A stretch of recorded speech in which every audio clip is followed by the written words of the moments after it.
I was 18 years old when I got married. I belonged to a very conservative family, a Baloch family, where good daughters never say no to their parents. My father wanted me to get married, and all I said was, if that makes you happy, I'll say yes. And of course, it was never a happy marriage.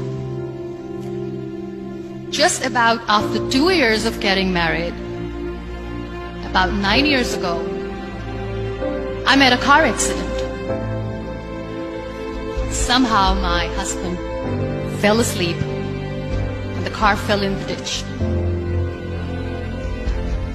He managed to jump out, saved himself. I'm happy for him. But I stayed inside the car and I sustained a lot of injuries. The list is a bit long. Don't get scared. I'm perfectly fine now. Radius ulna of my right arm were fractured. The wrist was fractured. Shoulder bone and collarbone were fractured. My whole rib cage got fractured. And because of the rib cage injury, lungs and liver were badly injured. I couldn't breathe. I lost urine and bowel control. That's why I have to wear the bag wherever I go. But that injury that changed me and my life completely as a person, and my perception towards living my life, was the spine injury. 3 vertebrae of my backbone were completely crushed, and I got paralyzed for the rest of my life. So this accident took place in a far-flung area in the outskirts of a very small province, Balochistan, where there was no first aid, no hospital, no ambulance. I was in the middle of nowhere in that toppled car. Many people came to rescue. They gave me CPR. They dragged me out of the car. And while they were dragging me out, I got the complete transection of my spinal cord.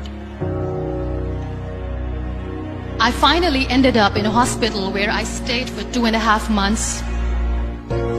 I underwent multiple surgeries.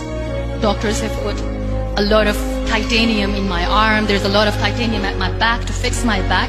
That's why people in Pakistan call me the Iron Lady of Pakistan.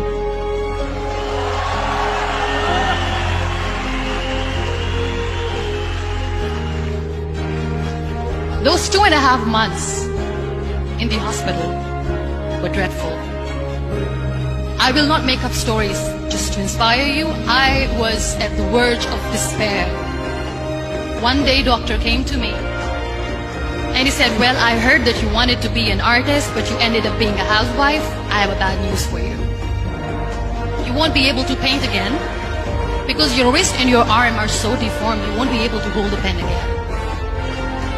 And I stayed quiet. Next day, doctor came to me and said, your spine injury is so bad, you won't be able to walk again. I took a deep breath and I said, it's all right. The very next day, doctor came to me and said, because of your spine injury and the fixation that you have in your back, you won't be able to give birth to a child again. That day, I was devastated. I still remember, I asked my mother, why me? And that is where I started to question my existence. Why am I even alive? What's the point of living?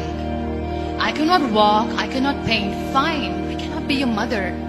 And we have this thing in our heads, being women, that we are incomplete without having children. I am going to be an incomplete woman for the rest of my life. What's the point? So my mother said to me, this too shall pass. God has a greater plan for you. I don't know what it is, but He surely has.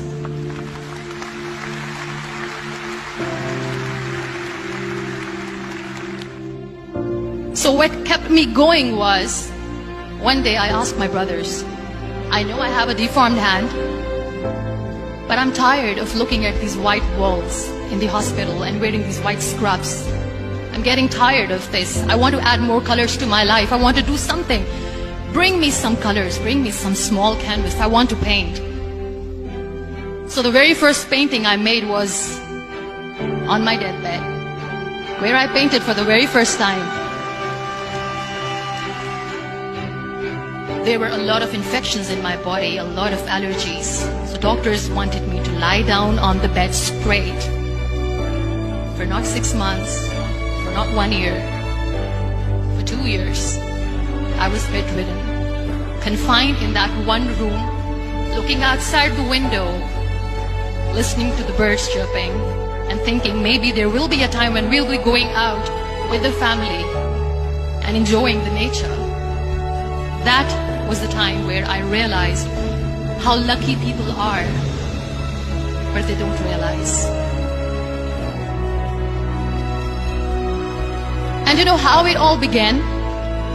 That day I decided that I'm going to fight my fears. We all have fears. Fear of unknown, fear of known, fear of losing people, fear of losing health, money. We want to excel in career, we want to become famous, we want to get money. We are scared all the time. So I wrote down one by one all those fears. And I decided that I'm going to overcome these fears one at a time. Do you know what was my biggest fear? Divorce. Didn't work. But the day I decided that this is nothing but my fear, I liberated myself by setting him free.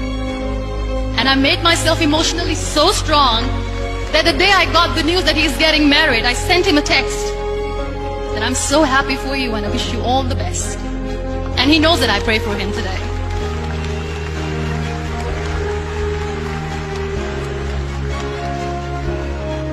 My biggest fear, number 2, was I won't be able to be a mother again.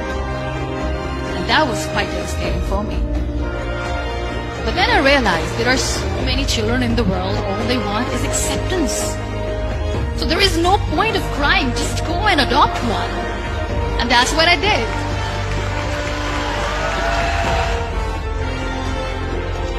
So when you accept yourself the way you are, the world recognizes you.